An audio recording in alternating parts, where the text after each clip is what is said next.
Então tá bom, Ricardo, já que você falou que é verdade, né, com base na publicação do Sérgio Moro ali, pode começar, fica à vontade o seu comentário sobre o afastamento da Gabriela Hardit aí e os desembargadores lá do TRF4. Olha, interessante, Cícero, que o próprio presidente do STF, o Barroso, ele falou que isso daí está parecendo mais uma perseguição, né? E esse Salomão, ele era a indicação do Alexandre de Moraes. Ele queria que fosse o Salomão a indicação para ser ministro do STF. Então tem um jogo de interesse. Eu volto a falar, hoje a nossa Corte, Suprema Corte, ela está em descrédito. Ela está em descrédito, essa é a realidade. E quando você vê aí uma juíza, que todas as pessoas aí ligadas aí a essa Lava Jato, a Operação Lava Jato, estão sendo perseguidas aí, vamos suspender, vamos demitir, vamos... É uma coisa que está muito explícita. Não precisa ser um especialista para você entender que essas pessoas estão sendo perseguidas. Então, o jogo político é esse ativismo do judiciário não vai parar. Eu sempre gosto aqui de mencionar, a nossa liberdade, ela está em jogo, a gente não pode dormir, porque amanhã ou depois vai chegar, os perseguidores vão chegar na sua casa. Então não é normal.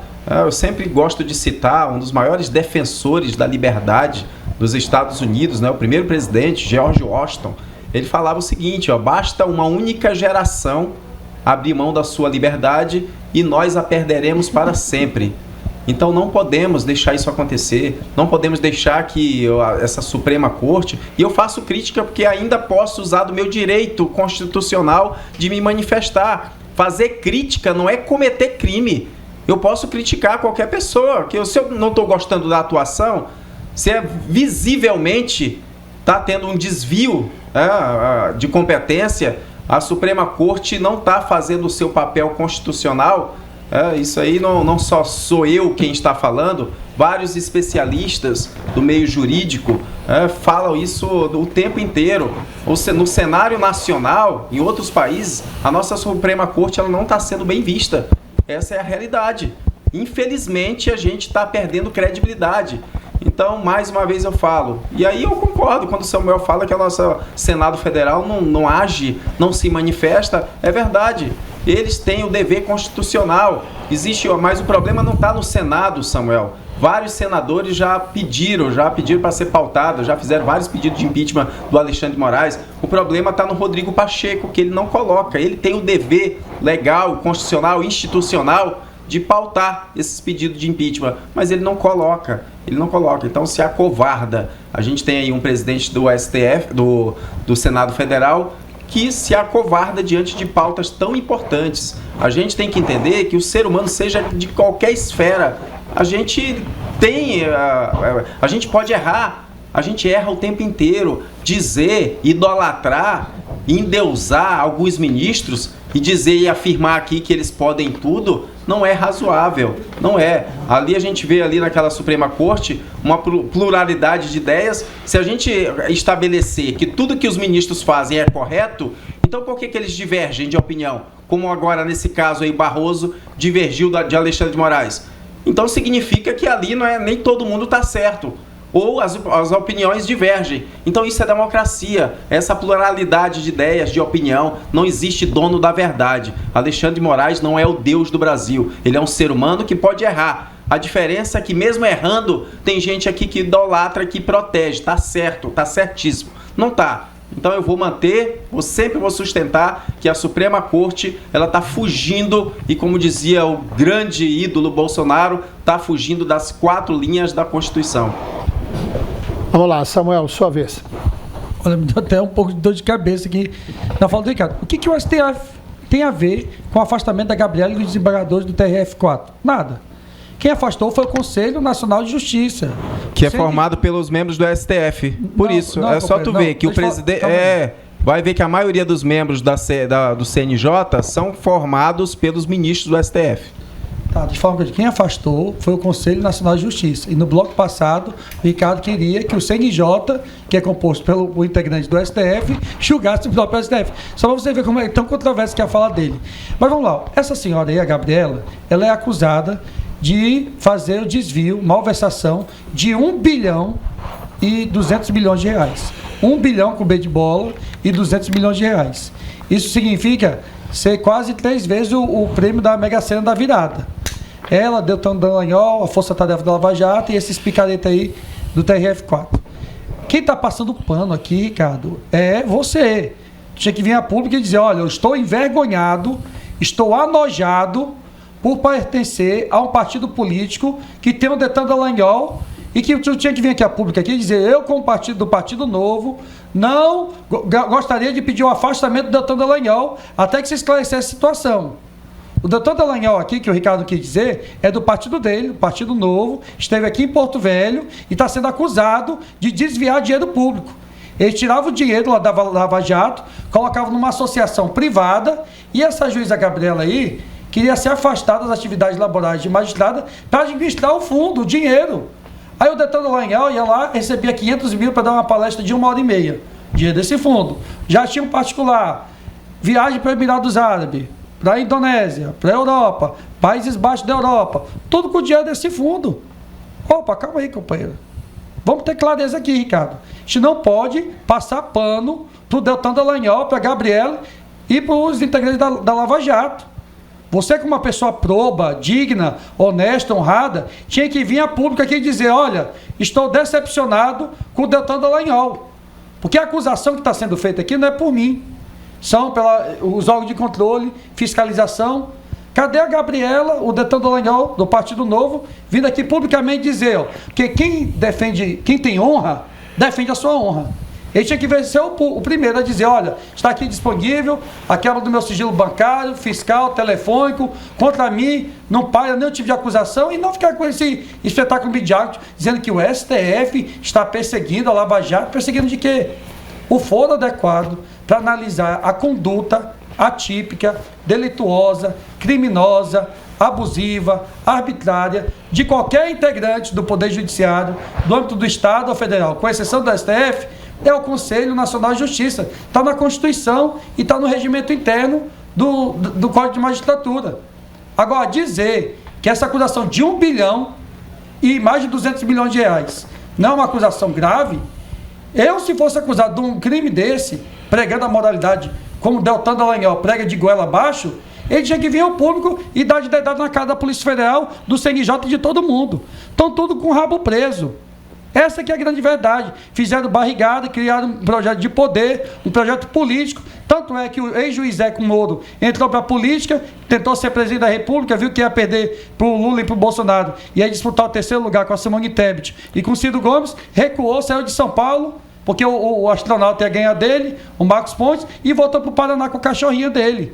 E o Deltan Dallagnol ganhou para deputado federal porque ganha mesmo. É o sistema proporcional, fez lá 2% dos votos e fez 400 mil. O Ricardo, tu tem a oportunidade, Ricardo, de fazer a história do Brasil, de ser o primeiro integrante do Partido Novo a repudiar o comportamento do Deltan Dallagnol, que até agora não disponibilizou do seu sigilo telefônico, bancário e fiscal. Luiz Caati, vamos lá, seu comentário sobre o tema colocado em discussão. Bom, eu quero aqui, de alguma forma, complementar aqui a fala do Samuel e dizer assim que realmente o que tem que ser certo e dito tem que ser falado, né? E nós estamos num país que procura uma transparência de política, né? É muito difícil hoje, nos dias de hoje, infelizmente. Estamos aí com um governo aí que ainda não mostrou, de fato, para que veio. E a gente consegue ver isso também em todas as esferas dos estados, aqui em Rondônia também. E eu acredito que, nesse caso específico, eu quero ditar aqui um ditado popular que diz que a fala é muito importante, né? Quando você fala bonito, mas o que arrasta é o testemunho. Né? Quando você, de fato, está pregando algo sobre a política, sobre a fala, sobre aquilo que deve ser relatado. E eu quero confirmar aqui, o Samuel, mas com todo respeito, porque aqui a gente não pode ter as divergências políticas, mas o respeito existe, né? Sou a favor, sim, de que tudo aquilo que foi errado diante do que a Gabriela fez, os desembargadores foram afastados do Conselho Nacional de Justiça. Eu acho que tem que pagar, sim, tem que mostrar, sim, aquilo que de fato está errado. A população precisa saber, os órgãos estão aí para fiscalizar, para demonstrar a justiça, para colocar em pauta aquilo que de fato deve ser feito, né? E a população espera isso da justiça, espera isso dos conselhos, espera isso do governo, né? Ricardo muito bem falou, e sou a favor também, o presidente do Senado, em algumas pautas, não abre pauta sobre, inclusive sobre a possível cassação do ministro. Então, assim, são coisas que a gente vê que às vezes são atropeladas. Nós vemos às vezes que as coisas não são tão pertinentes como deveriam ser, a favor de uma discussão, de uma audiência pública, talvez, para se discutir o que de fato pudesse fazer. A população não tem sido ouvida, tem sido atropelada, e essas coisas que estão acontecendo é resultado das escolhas de outros homens que estão no poder, de outras pessoas que comandam o nosso país, e que o resultado é isso aí, ó, uma vergonha, realmente, uma vergonha ter dinheiro público em locais privados, e onde vai ficar a prestação de conta, onde vai ficar a transparência, né? E pessoas achando que nós estamos vivendo ainda como há 70 a 80 anos atrás, né? Brincando de criança, brincando de brinquedo, achando que as coisas públicas são delas, levando para casa aquilo que não é seu. Isso é muito importante. Eu queria deixar isso aqui como fala. Cícero. Ok, Vanderlei, sua vez. Olha, na verdade, quando começou a Lava Jato, a nação brasileira esperava um trabalho bem feito por essa equipe que demonstrava naquele momento aquela moralidade, aquela transparência que o país realmente esperava. Aos poucos, as coisas foram mudando e o projeto de poder feito por essa meia dúzia e mais os seus asseclas transformou-se na maior vergonha para a nação brasileira, confirmada hoje com o CNJ afastando aí a Gabriela e mais uma renca de gente. Isso trouxe para nós uma vergonha nacional. Uma vergonha nacional, porque quando se implantou a Lava Jato, todo mundo esperava transparência e as coisas iriam acontecer, o país ia ser passado a limpo, que era o discurso do ex, que o país ia passar a limpo, nós íamos ter transparência em tudo. E graças à transparência, nós podemos chegar no projeto que realmente eles tinham em mente, que era 1 bilhão e 200 milhões para um fundo, e eu vou me licenciar para me cuidar desse dinheiro, porque eu gosto. Fundo privado, né? Fundo privado. Eu vou me licenciar para me cuidar, porque eu já cansei desse serviço aqui, agora eu vou me dedicar a esse, porque esse aqui eu não vou ganhar nada, eu não preciso estar todo dia de manhã, e aqui, nesse aqui que eu estou exercendo hoje, eu preciso estudar muito, ler muito, digitar muito, então eu não vou fazer isso não. Eu vou me afastar e vou cuidar de 1 bilhão e 200 milhões, que é muito mais fácil. Com certeza muito mais fácil. Não tenha dúvida disso, dona Gabriela. Mas o que aconteceu? O CNJ colocou você para pensar mais e vir a público e dizer, olha, eu pisei na bola. O Ricardo pediu 30 segundos. Vanderlei, Oriane, na verdade foi o inverso. Quem afastou essa juíza foi o ministro Salomão, lá do CNJ, lá, ele que afastou, mas o CNJ, no colegiado, a decisão dele foi monocrática, e agora que foi para o colegiado, revogou o afastamento dela, então ela voltou. Então, agora eu concordo contigo no sentido de que o CNJ acertou, parabéns, de ter revogado essa medida. Antes foi uma decisão unilateral, e agora foi uma decisão de um colegiado, e o colegiado suspendeu, revogou a decisão que afastou essa juíza. Então, parabéns ao CNJ. E respondendo ao Samuel Costa, eu tenho muito orgulho do Deltan Dallagnol. Deltan Dallagnol cumpriu um grande dever para esse país. Ele desmantelou um esquema de corrupção muito grande. Claro que o Lula avisou. Essa foi uma situação anunciada. Ele falou, a gente vai criar narrativas para tirar essas pessoas. É isso que eles estão tentando.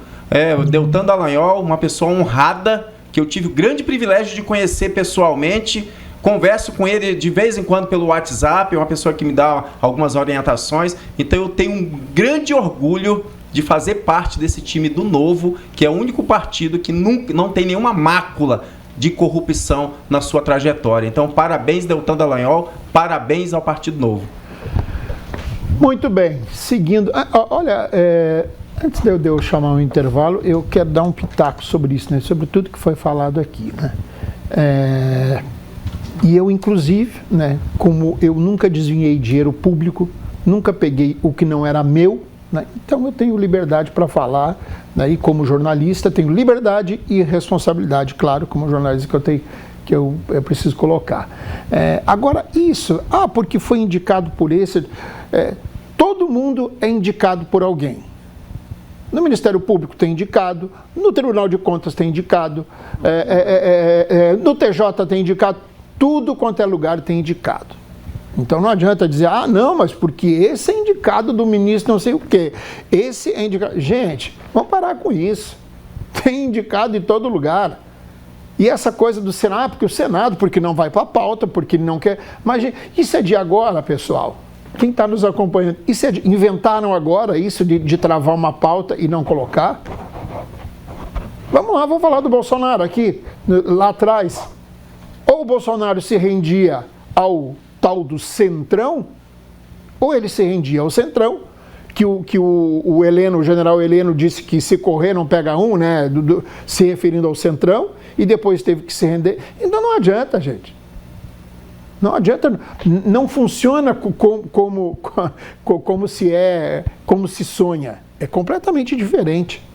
Né? É completamente diferente. Eu citei aqui no intervalo o exemplo do Cajuru.